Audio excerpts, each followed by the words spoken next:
चलिए तो अब अगले चैप्टर पे आ जाते हैं। तो मैंने आपको ये तो बता दिया है कि डायगोनल स्प्रेड है वो क्या होता है, उसका सेटअप किस तरह का होता है, और डबल डायगोनल स्प्रेड है वो क्या होता है और उसका सेटअप किस तरह का होता है। तो जो बेसिक फाउंडेशन है वो तो मैंने आपको बता दिया। अब थोड़ा सा ऊपर एलिवेट करते हैं। तो देखिए ट्रेड कॉम्बिनेशन क्या होना चाहिए अगर आप एक डबल डायगोनल स्प्रेड को ट्रेड कर रहे हो तो देखिए दो तरह के ट्रेड कॉम्बिनेशन होते हैं। एक है वीकली और मंथली सेटअप और दूसरा है मंथली मंथली सेटअप। क्योंकि आप समझ ही रहे हैं कि डायगोनल स्प्रेड जो है इसमें दो डिफरेंट एक्सपायरीज इन्वॉल्व हैं, एक नियर एक्सपायरी एक फार एक्सपायरी की। जहाँ का ऑप्शन मैं सेल कर रहा हूँ वो पास की एक्सपायरी है और जहाँ का ऑप्शन मैं बाई कर रहा हूँ वो दूर की एक्सपायरी है। तो दो डिफरेंट एक्सपायरीज इन्वॉल्व हैं, तो इस वजह से ये कॉम्बिनेशन ट्रेड है। ठीक है, तो ये जो कॉम्बिनेशन है ये क्या होना चाहिए। तो दो तरह के कॉम्बिनेशन होते हैं, एक होता है वीकली और मंथली का कॉम्बिनेशन और दूसरा होता है मंथली और मंथली का कॉम्बिनेशन। वीकली और मंथली कॉम्बिनेशन का मतलब क्या हो गया कि जहाँ का ऑप्शन आप सेल कर रहे हो वो वीकली सीरीज़ का होगा। कि जैसे अभी मैंने आपको एग्जांपल में दिखाया ना कि हम वीकली ऑप्शन सेल कर रहे थे और मंथ एंड ऑप्शन था वो बाई कर रहे थे, तो वो यही सेटअप था। वीकली मंथली सेटअप वो होगा जिसमें जो ऑप्शन हम सेल करेंगे वो वीकली एक्सपायरी का होगा और जो ऑप्शन हम बाय करेंगे वो उसी मंथ के मंथ एंड जो एक्सपायरी है उसका होगा। और मंथली मंथली सेटअप में ये होगा कि जो करंट मंथ है वहाँ का ऑप्शन मैं सेल करूँगा और जो ऑप्शन मैं बाय करूँगा वो नेक्स्ट मंथ का होगा। तो बेसिकली वीकली मंथली जो है उसको आप ऐसे समझिए कि जनवरी चल रहा है तो जैसे 11 जनवरी को एक्सपायरी है तो 11 जनवरी का ऑप्शन मैंने सेल कर दिया और 25 जनवरी जिस दिन की एक्सपायरी मंथ एंड वहाँ का ऑप्शन मैंने बाई कर लिया। तो ये हो गया वीकली और मंथली सेटअप। वहीं पे मंथली मंथली जो सेटअप है उसमें क्या होगा कि मैंने जैसे जनवरी है, जनवरी का ऑप्शन है 25 जनवरी जो मंथ एंड एक्सपायरी है, जनवरी मंथ की जो एक्सपायरी है वहाँ का ऑप्शन मैंने सेल कर दिया और फेब जो मंथ है वहाँ का ऑप्शन मैंने बाई कर लिया। तो वो हो गया मंथली मंथली सेटअप। तो दो तरह के सेटअप आप याद रखिए, एक है वीकली मंथली और दूसरा है मंथली मंथली। बाकी इन दोनों में अगर मैं आपको बताऊं तो वीकली मंथली है वो ज़्यादा रिलेवेंट है क्योंकि वो आप ट्रेड कर सकते हो, वो आप निफ्टी में ट्रेड कर सकते हो, बैंक निफ्टी में ट्रेड कर सकते हो। तो उसमें आपको एक वाइडर यूनिवर्स मिलता है। और मंथली मंथली जो है वो अगर आप बैंक निफ्टी में भी करने जाओगे तो वहाँ पे भी आपको उतनी लिक्विडिटी नहीं मिलेगी।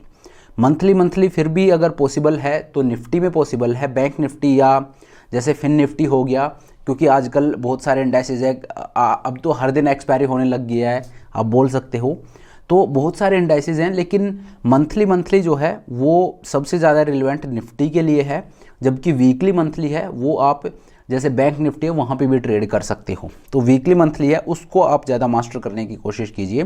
बाकी मैं आपको दोनों ही बता दूंगा कि वीकली मंथली है उस सेटअप में किस तरह से ट्रेड करना है और मंथली मंथली है उसमें किस तरह से कर सकते हैं, दोनों ही मैं आपको बता दूंगा। तो अभी के लिए आप ये समझिए कि जो ट्रेड कॉम्बिनेशन है डायगोनल स्प्रेड का वो दो तरह के होंगे, एक वीकली मंथली का और दूसरा मंथली मंथली का। ठीक है, चलिए आगे चलते हैं।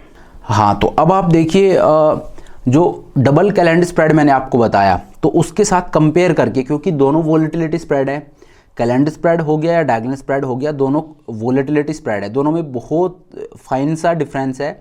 इसीलिए देखिए जो मैंने आपको डबल डायगोनल स्प्रेड का दिखाया था, जो अभी पे ऑफ चार्ट दिखाया, वो बिल्कुल जो डबल कैलेंडर स्प्रेड है उससे मिलता जुलता है। मैं आपको दिखा देता हूँ, ये देखिए ये जो पे ऑफ चार्ट है ये डबल डायगोनल स्प्रेड का है। और डबल जो कैलेंडर स्प्रेड होता है, अगर आपने वो कोर्स ले रखा है वो देखा है या आपने ट्रेड किया हो डबल कैलेंडर स्प्रेड को, तो आपने देखा होगा उसका भी पे ऑफ चार्ट बिल्कुल ऐसा ही होता है।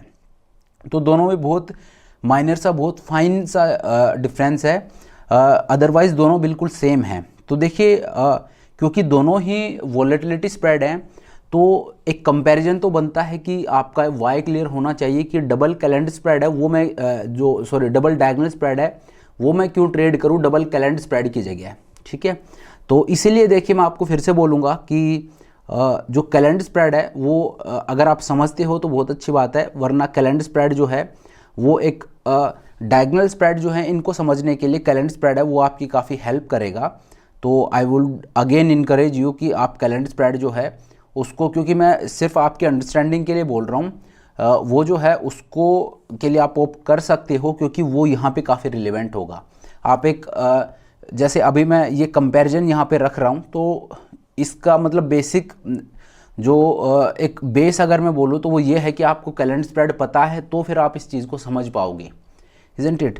तो जो डबल कैलेंडर स्प्रेड है, जो कैलेंडर स्प्रेड हो गया, उसके लिए मैं आपको मोटिवेट करूंगा, आपको इनकरेज करूंगा कि हाँ उसको आप ज़रूर पढ़िए। आपको आता है तो कोई ज़रूरत नहीं है, लेकिन हाँ आपको उसका बहुत ज़्यादा नॉलेज नहीं है तो उसके लिए आप जा सकते हो, क्योंकि अगर आपने इसको ऑप्ट किया है तो वो भी डेफिनेटली आपकी हेल्प करेगा। क्योंकि वोलेटिलिटी स्प्रेड है, उसमें दो स्ट्रेटजीज होती हैं, एक डायगोनल और एक कैलेंडर। तो डायगोनल अगर आप ले रहे हो तो आई वुड से कि कैलेंडर है वो भी आप ज़रूर लीजिए, ठीक है।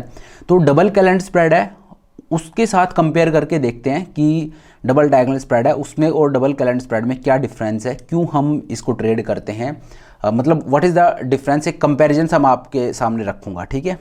तो देखिए सबसे पहला तो ये है कि theta DK is better than double calendar spread, कि जब आप एक डबल डायगोनल स्प्रेड को ट्रेड करते हो तो वहाँ पे थीटा डीके है वो आपको बेटर मिलता है। थीटा डीके बेटर क्यों मिलता है, क्योंकि देखिए कैलेंडर स्प्रेड में क्या होता है, आपने जिस एक्सपायरी का ऑप्शन, जिस स्ट्राइक प्राइस का ऑप्शन आपने सेल कर रखा है, सेम स्ट्राइक प्राइस का ऑप्शन आपने अगले एक्सपायरी में बाई कर रखा है। मतलब मान लीजिए आपने एट द मनी का एक ऑप्शन सेल कर रखा है तो एट द मनी का ही ऑप्शन आपने बाई कर रखा है अगले एक्सपायरी में, ठीक है। लेकिन जब आप एक डायगोनल स्प्रेड को ट्रेड कर रहे हो तो जहां का ऑप्शन आपने सेल कर रखा है अगले एक्सपायरी में जाके आपने उससे थोड़ा बाहर जाके और वहां का ऑप्शन बाई किया है। तो इस वजह से जो थीटा डीके है वो, क्योंकि आपने थोड़ा सा एक तो अगले एक्सपायरी में गए और थोड़ा बाहर का ऑप्शन आपने बाई किया है, तो इस वजह से जो थीटा डीके है वो आपके फेवर में वर्क करेगा। फेवर में वर्क आपके कैलेंडर स्प्रेड में भी कर रहा है, लेकिन यहाँ पे जो थीटा डीके की रेट है वो थोड़ी सी कंपैरेटिवली बेटर होगी। ऐसा नहीं है कि बहुत बड़ा डिफरेंस है, लेकिन हाँ यहाँ पे वो डिफरेंस बड़ा हो सकता है अगर आपका जो डबल डायगोनल स्प्रेड है उसकी विड्थ है वो थोड़ी बड़ी हो तो, ठीक है। बट मोटा मोटी आप ये मानिए कि जो डबल डायगोनल स्प्रेड है उसमें डबल कैलेंडर स्प्रेड से बेटर थीटा डीके आपको मिलेगा। जो थीटा डीके की रेट है वो डायगोनल स्प्रेड में ज़्यादा होती है कैलेंडर स्प्रेड से। तो पहला तो ये कंपैरिजन है। दूसरा, risk is more than double calendar spread, कि डबल डायगोनल स्प्रेड है यहाँ पे आपका रिस्क है वो ज़्यादा होता है डबल कैलेंडर स्प्रेड से। जी हाँ, डबल कैलेंडर स्प्रेड है वो कंपैरेटिवली सेफर स्ट्रेटजी है डबल डायगोनल स्प्रेड से। डबल डायगोनल स्प्रेड है थोड़ी सी कॉम्प्लेक्स भी है, उससे थोड़ी एडवांस भी है, और थोड़ा सा रिस्क है वो भी ज़्यादा है डबल कैलेंडर स्प्रेड से। क्यों? क्योंकि लेट्स से आपने स्ट्राइक प्राइस सेल कर रखा है, एक मान लीजिए आप ये मानिए कि आपने 20,000 के का एक पुट ऑप्शन सेल कर रखा है, ठीक है। तो 20,000 का पुट ऑप्शन जब आपने सेल किया, अब अगर मार्केट ऊपर जाता है तो आपको प्रॉफिट होगा, लेकिन अगर मार्केट गिरता है तो आपको लॉस होगा, और आपका लॉस है वो अनडिफाइंड है, कितना भी लॉस आपको हो सकता है क्योंकि आपने एक पुट ऑप्शन को सेल कर रखा है। अब यहाँ पे आप देखिए अगली सीरीज में जाके और आप 20,000 का ही एक पुट ऑप्शन वो बाई कर लेते हो तो परफेक्टली आपको हेजिंग मिल रही है कि मार्केट ऊपर गया तो जो पुट ऑप्शन मैंने सेल कर रखा उसमें मुझे प्रॉफिट वैसे भी हो ही रहा था, नीचे जाता तो वहाँ पे मेरा लॉस था वो अनडिफाइंड था। इस वजह से मैंने क्या किया, 20,000 का ही एक पुट ऑप्शन बाई कर लिया अगले एक्सपायरी में जाके, जो हम कैलेंडर स्प्रेड में करते हैं, ठीक है। कंफ्यूज मत होना, अगर कंफ्यूज होते हो तो दोबारा देख लेना, ठीक है। तो अगली एक्सपायरी में जाके मैंने 20,000 का ही एक पुट ऑप्शन बाई कर लिया। अब अगर मार्केट नीचे गिरता है तो जो पुट ऑप्शन मैंने सेल कर रखा था उसमें तो मुझे लॉस होगा और वो लॉस अनडिफाइंड था, लेकिन जो मैंने अगली एक्सपायरी में जाके 20,000 का ही पुट ऑप्शन बाई कर रखा है उसमें मुझे प्रॉफिट होगा और मेरा प्रॉफिट है वो अनडिफाइंड है। तो अनडिफाइंड प्रॉफिट है वो अनडिफाइंड लॉस को पूरी तरह से हटा देगा, ठीक है। तो वहां पे एक परफेक्ट हेज मिल रहा है कि जिस पॉइंट से आपका जो बेचा हुआ पुट ऑप्शन था उसमें लॉस आना स्टार्ट हुआ, उसी स्ट्राइक प्राइस का क्योंकि आपने पुट ऑप्शन बाई कर रखा है तो वहीं से आपको हेजिंग मिल रही है। तो इस वजह से एक परफेक्ट हेज वहां पे बन रहा है कि 20,000 के पुट से मुझे 20,000 का पुट मैंने सेल कर रखा था, मार्केट नीचे गिरता तो वहीं से मुझे लॉस आना स्टार्ट होता, लेकिन क्योंकि मैंने वहीं का पुट ऑप्शन बाई कर लिया तो जो लॉस जहां से आना स्टार्ट हो रहा था वहीं से प्रॉफिट आना भी स्टार्ट हो गया। तो क्योंकि हेजिंग हो रही है तो वो एक सेफ स्ट्रेटजी है। लेकिन अब जो डबल डायगोनल स्प्रेड है उसमें क्या होता है कि मैंने 20,000 का पुट ऑप्शन सेल कर रखा है, लेकिन जो पुट ऑप्शन मैं बाई कर रहा हूं वो 20,000 का नहीं है, वो 19,800 का है, वो 19,800 का है, ठीक है। 20,000 का पुट ऑप्शन मैंने सेल कर रखा है और जो मैंने पुट ऑप्शन बाई कर रखा है, जो मैंने हेज बाई कर रखा है अगले एक्सपायरी में जाके, वो 20,000 का नहीं है, उससे 200 पॉइंट नीचे जाके 19,800 का पुट ऑप्शन मैंने बाई कर रखा है। तो अब आप देखिए कि यहाँ पे अगर मार्केट गिरता है तो जो मैंने 20,000 का पुट ऑप्शन सेल कर रखा था उसमें लॉस आना स्टार्ट हो जाएगा 20,000 के लेवल से ही।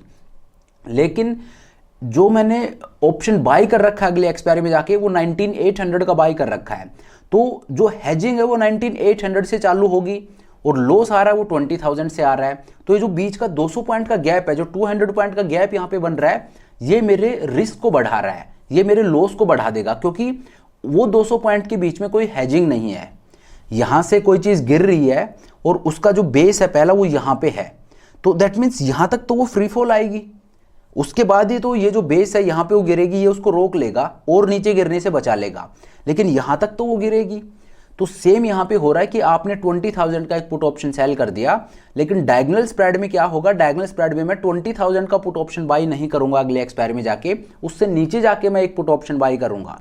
तो जो नीचे जा रहा हूं मैं, जितनी विड्थ से मैं नीचे जा रहा हूं वो मेरे रिस्क को ऐड कर रहा है, और यही डिफरेंस होता है क्योंकि जो कैलेंडर स्प्रेड और डायगोनल स्प्रेड में, कि कैलेंडर स्प्रेड में जहां का ऑप्शन मैंने सेल किया वहीं का ऑप्शन बाई किया तो कोई गैप है ही नहीं वहां पे, लेकिन डायगोनल स्प्रेड में क्योंकि गैप होता है तो जितना